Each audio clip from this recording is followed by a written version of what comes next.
Assistance, bonjour. D'abord, non, Kanrubio. Mathulen, Kanrubio. Je vais juste demander pour dire que ce que je veux dire tiendra plus que 5 minutes. Donc si vous voulez me permettre de dire ce que j'ai à dire, je vous prierai de me laisser dire ce que j'ai à dire.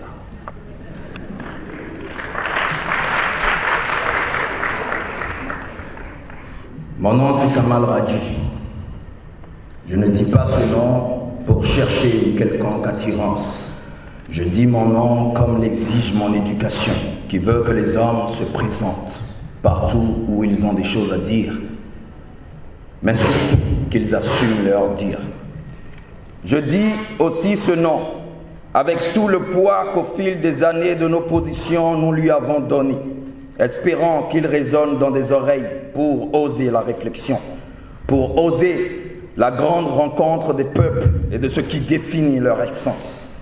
Un grand penseur français disait « Le bon sens est la chose du monde la mieux partagée, car chacun pense en être si bien pourvu que ceux-mêmes qui sont les plus difficiles à contenter en toute autre chose n'ont point coutume d'en désirer plus qu'ils en ont. » C'est ainsi que commençait l'un des plus grands discours sur la méthode.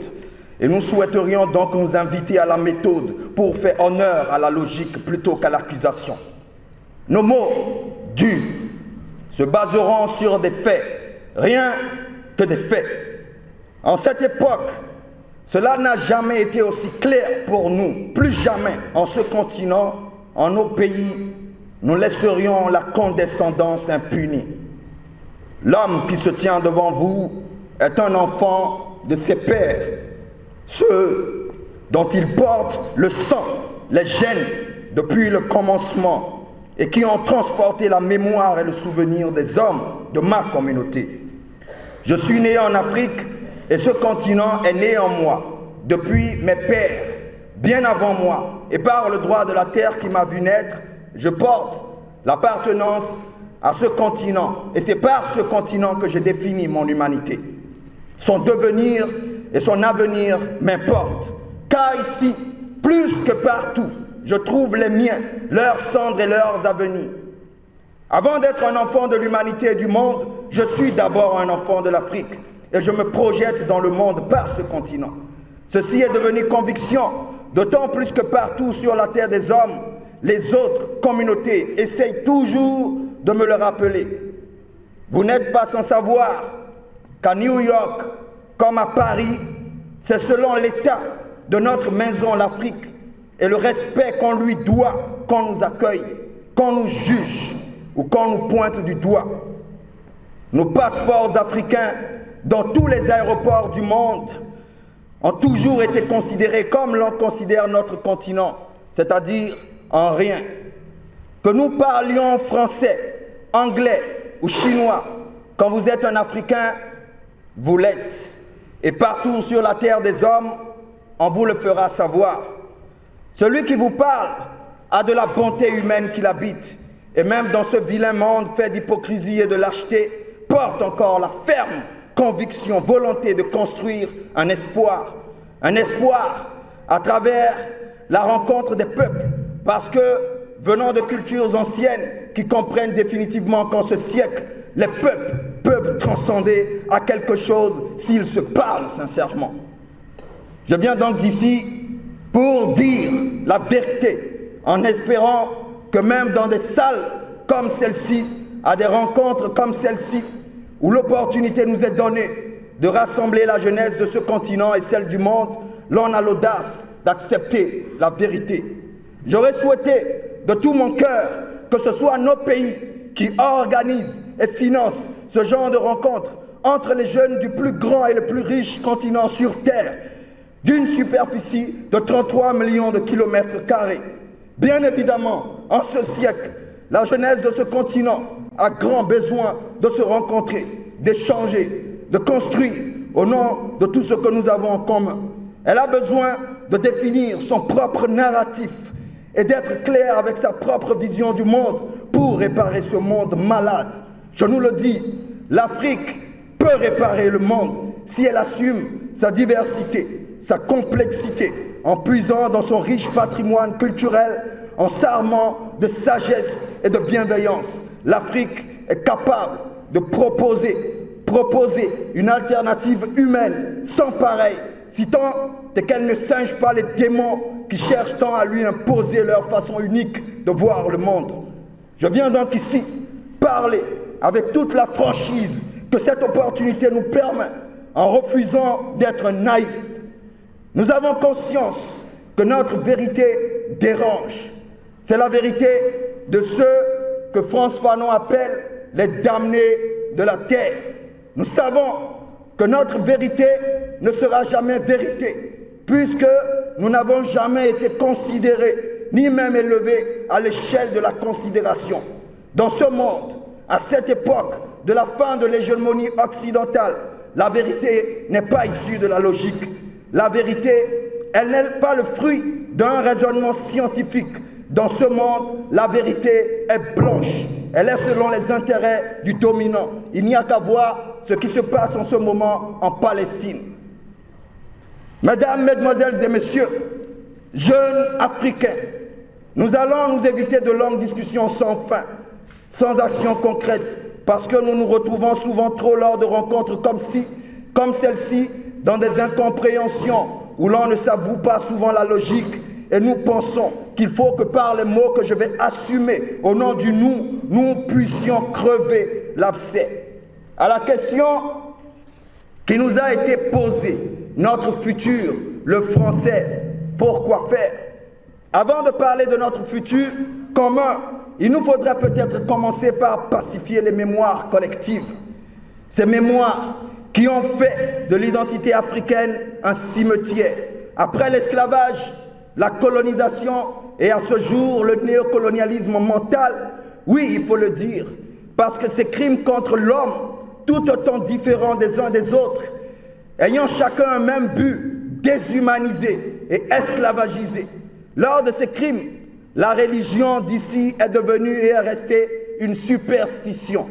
La culture, reléguée souvent au rang de local, comme pour lui refuser toute internationalisation, est devenue un folklore. La langue d'ici est reléguée au rang de langue, est reléguée au patois. Et de cette agression culturelle est né un cimetière à ciel ouvert sur lequel le plus fort, les plus forts essayent de construire une culture. Mais que voulons-nous produire de bon avec cela? Nous avons longuement réfléchi d'abord à notre venue dans cette salle, puisque d'expérience, nous savons à quel point les règles de l'honnêteté intellectuelle, lorsqu'il s'agit de satisfaire le politiquement correct, sont à géométrie variable. Nous savons que répondre à cette problématique ne sera pas sans difficulté. Si l'on souhaite écouter ce que nous avons à dire, il faut le savoir. Il y a des gens qui ont des oreilles, mais refusent d'écouter. Parce que le but est de nier ce que nous sommes, nier notre culture, nier notre identité véritable. Assistance, nous ne saurions ici encore répondre à cette problématique sans faire un tour dans l'histoire. Et c'est cela qui souvent fâche. L'on voudrait toujours que les jeunes Africains ne fassent pas appel à l'histoire. Vous entendrez ici et là des dirigeants des pays qui pourtant n'oublient pas leurs propres histoires, demander aux jeunes Africains d'oublier leur histoire, d'en faire table rase et d'arrêter d'être dans le passé, d'avoir une attitude de victime. À chaque fois que nous avons voulu analyser le passé, constater le présent pour orienter notre futur, l'on nous a dit que nous aimons trop vivre dans le passé. Et pourtant, ceux qui nous accusent de cela ne se privent jamais de célébrer le courage des révolutions françaises de 1789. Est-ce à dire que certaines histoires de certains peuples valent mieux que d'autres? Même si je ne souhaite pas dire cela, les faits sont là. C'est l'occasion de se rappeler encore qu'il n'y a pas longtemps, l'un des plus grands voyous de ce monde, de ce 21e siècle, qui a assassiné au vu et au su de toute l'humanité le guide libyen Mouammar Kadhafi, devant des centaines d'étudiants et de scientifiques, dans une université qui porte le nom d'un des plus grands savants de l'Afrique. Je veux dire, le professeur Cheikh Anta Diop rappelait et disait ouvertement à Dakar, le drame de l'Afrique, c'est que l'homme africain n'est pas assez entré dans l'histoire. L'histoire, si tant est qu'elle était véritablement enseignée, si tant est que dans toutes les écoles d'Afrique, les programmes étaient véritablement conçus pour fabriquer des hommes avec de la dignité, du raisonnement et du courage, et que nos langues étaient les premiers vecteurs du savoir, la cohésion et la rencontre de nos connaissances, la découverte de nous-mêmes, par nous-mêmes. L'Afrique ne devait jamais subir ce genre d'insultes et le laisser impuni. Des insultes, nous en subissons, et nous le rappelons encore une fois, que c'est dans nos pays que nos langues deviennent vers l'enculé. Ici même, que l'on attribue des adjectifs de sobriquet. Il n'est pas rare d'entendre sur les plateaux de chaînes internationales, occidentaux, des journalistes qualifier nos langues de patois. Nous avons l'impression que l'on cherche toujours à retirer à nos langues toute forme de grandeur, d'intelligence. Permettez-moi de vous le dire, il arrive souvent que dans mon métier, lorsque je dois traduire des panégyriques de la langue fon à des Japonais, à des Chinois et les peuples qui s'intéressent humblement à nous, la langue française parfois est trop bas pour expliquer certaines figures de style. Soit nous constations le but, la politique de dénigrement pour interdire à nos langues toute humanité. C'est cela qui a conduit les faibles d'esprit entre les nôtres à même interdire à leurs propres enfants de parler leur langue maternelle, d'assumer nos véritables prénoms et d'apporter à la table de l'humanité leurs identités véritables. Frantz Fanon les appelait peau noire, masque blanc.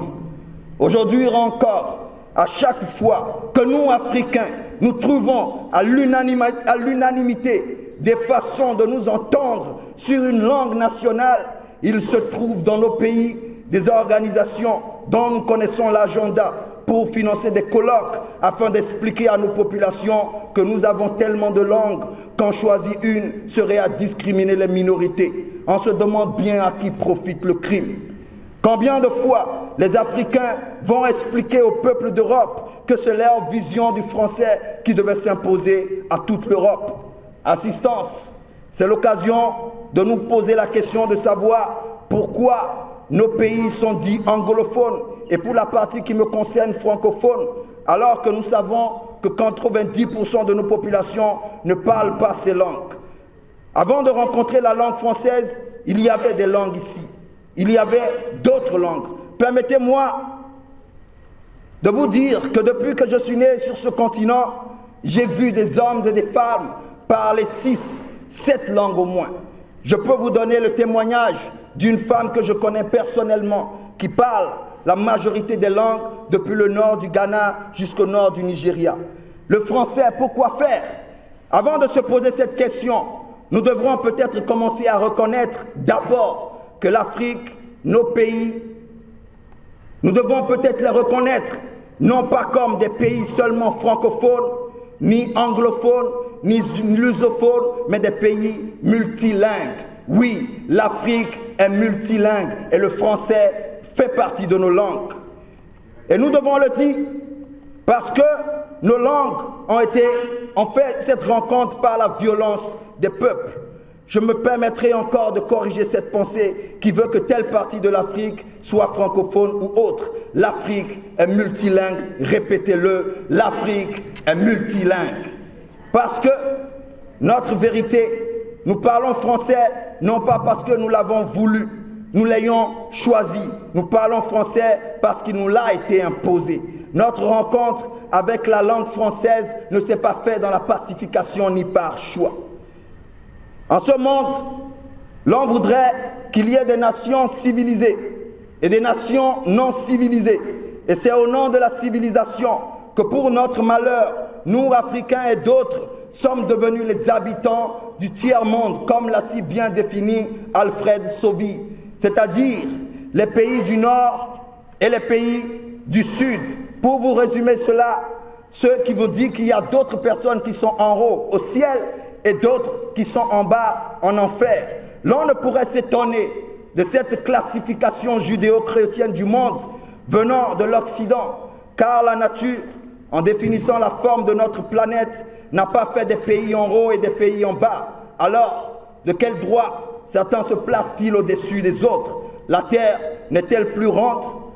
La condescendance est allée bien souvent trop loin, faisant même de la géographie un terrain de supériorité ou le plus grand continent en termes de superficie.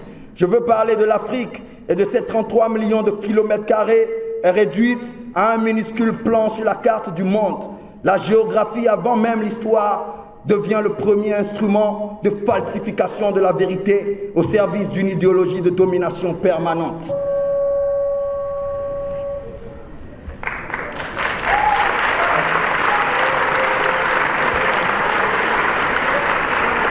Assistance, nous ne pouvons pas parler de futur lorsqu'on en nie ouvertement encore, et ceci de façon institutionnelle, toute la violence qui a été faite contre nous. C'est pourquoi nous refusons de croire à la bonne volonté des puissants de ce monde. Nous disons qu'il y a une intention non affirmée dans ces élans, une intention d'esclavagisme et de continuer à se mentir, car plus de 50 ans de prétendue coopération n'a rien donné. Il nous faut arrêter de nous mentir sur les coopérations de mensonges qui ne servent qu'à enrichir quelques-uns bien souvent très mal outillés choisis parmi nous pour copinage et qui du rôle de leur incompétence sont la preuve palpable du fossé qui ne cessera de creuser entre nos peuples. Jamais l'on ne s'est excusé, chercher véritable compréhension et communication saine. Là encore, en ce siècle où l'ordre des choses change, où le monde se veut multipolaire, la jeunesse d'Afrique est courtisée. Comme une belle femme qu'elle a toujours été, c'est le meilleur prétendant qui l'emportera. Des années de concubinage avec le français et d'autres langues nous a rien apporté.